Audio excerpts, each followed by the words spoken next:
Hello everyone, it's Kong and we're gonna be into discussion 4 for this week talking about traffic. So to start off with, this is chapter 8 about campaign tracking. So what campaign tracking really is, um, well, you need to know a couple things first. Campaign name, source, and medium.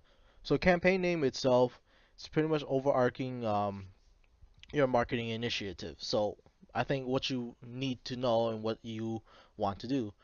Next, source, which is where the messages that you're trying to see or are seeing um, is supposed to be here. And then after that is the medium, which is pretty much how your message is being communicated and whatnot. Um, these are some really required elements that you need to know, especially if you're trying to run some of these campaign tracking. Um, there's also stuff like content and term that would be nice to know here too, as you can see that I highlighted it, so you can see what they're about. Further on, I'm just going down a little bit more about what I highlighted. What that I thought was important to know is something like this is an example pretty much of what I'm talking about. So here, as you can see with the first row, um, it's indicating that these people that are accessing your website directly and they're marked as none. So the reason being for this is because they are entering that URL within their browser window. So it can be if they're on Chrome or Firefox or whatever they're using, they're entering that URL. And so they're being tracked as none because they're entering your website directly. While for this one, um, this just a little explains a little more about the methods of how to automatically track stuff and how it can help you define your campaign tags when you're doing this. Moving on, this is actually a really interesting tool to use too, and why I think it's important. The Google Analytics URL Builder.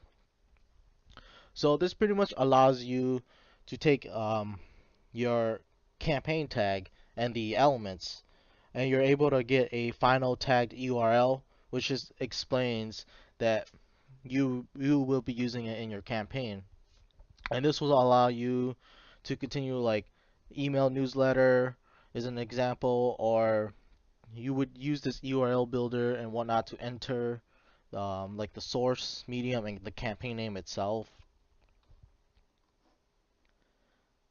While with going on next is the campaign tagging on ads, CPC. And if you remember CPC, that was in the last chapter that we talked about what it was. Cost cost per click or click per cost, something about that. So what this is you need to set this up with a campaign tagged URL for it to correctly track what you're looking for within the campaigns when using Google Analytics. So this is something really helpful, and you have to really know how to use it if you want to get that right data. And this is something that actually interested me the most, the campaign tagging email campaigns. So pretty much what an email campaign is, it's a marketing technique that's used where you can send out different types of emails, and if you decide to like follow these sorts of emails, you're entering in as a campaign, and these campaigns are pretty much a form of advertising. So it's a really effective way to kind of engage um, your potential or already your existing customers that you're dealing with, and this is where I kind of want to go into like right here, this website that I found. It pretty much tells you this is the 14 best way to use email marketing that actually work. So this just gives you a brief explanation of how to get email marketing set up and whatnot, getting started with it. Some really nice basic information. And if you're new to this, I think it's a good read. Um, Aside from that, in one of my earlier classes, for our CRM solution, we actually got first-hand experience with doing email campaigns. So that's why I found this one really interesting because this is something I've done. Um, Moving on. This is just like another one. This is another tool that you can use if you're doing email campaigns. MailChimp. It's pretty much a tool that you can use, and it helps kind of makes make it easier for you to gather data almost because this the Mailchimp will allow you to use names off your email list as the direct source. So this makes it easier on you. Aside from that, you got Campaign Monitor, which is another way of helping you provide a lot cleaner, more detailed automatic campaign when you're tagging stuff that's being sent out in email form.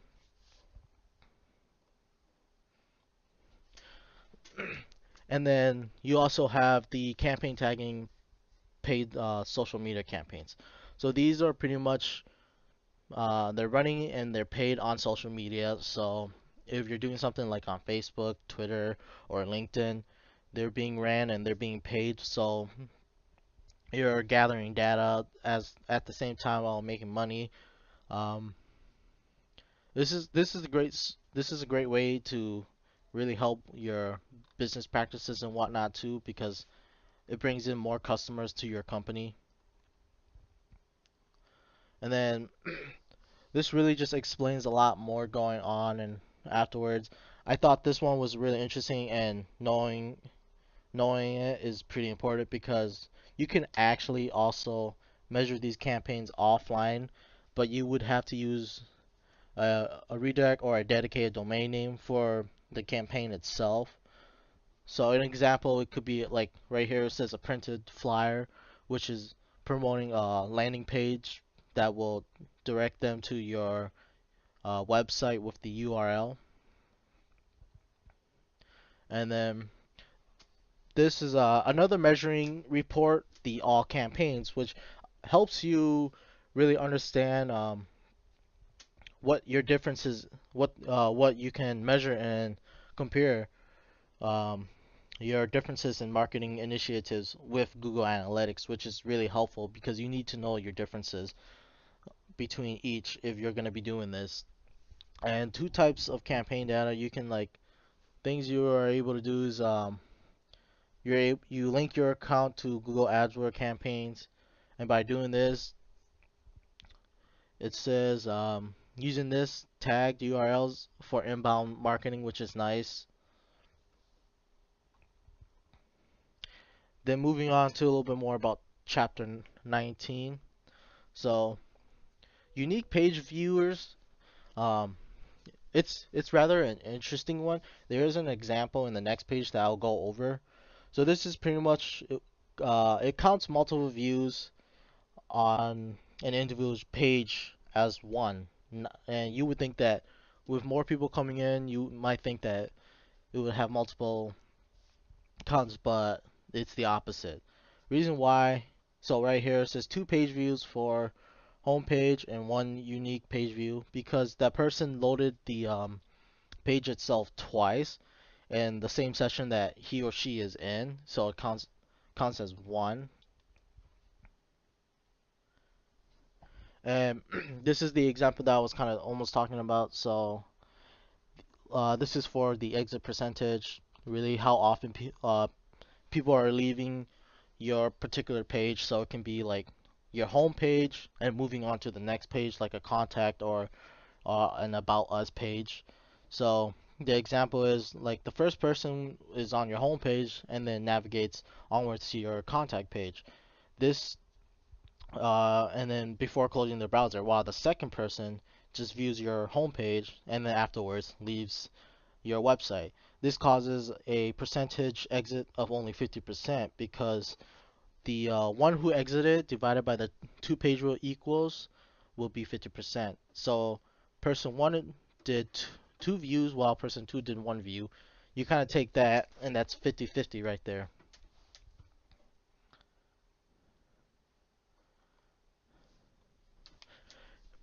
And then right here is some very important things to really read. So these bulletin pointed words, so the contact groupings.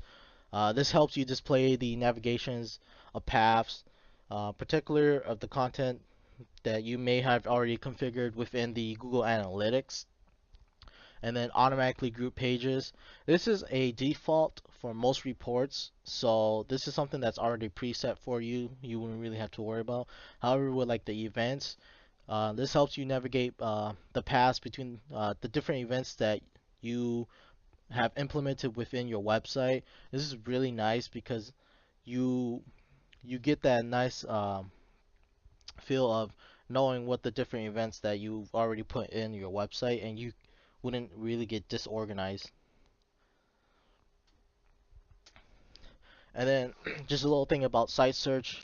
It just really helps you understand what people are looking for and what they're searching for. So this is something like um, probably something like Amazon. They have something similar to where when you go to their website, they have recent looked products or something similar to what you looked at, and this pretty much is telling your customers, oh, you might like these products. So this is used in a lot of online shopping because they gather data of previous history of what the customer has looked at and pinpoint what they might be interested in. And then you get site search best practices. It's just really these review are telling you don't review your reports in isolation like solo. Make sure to open your websites and search solutions when you're analyzing a report so you don't make mistakes with it.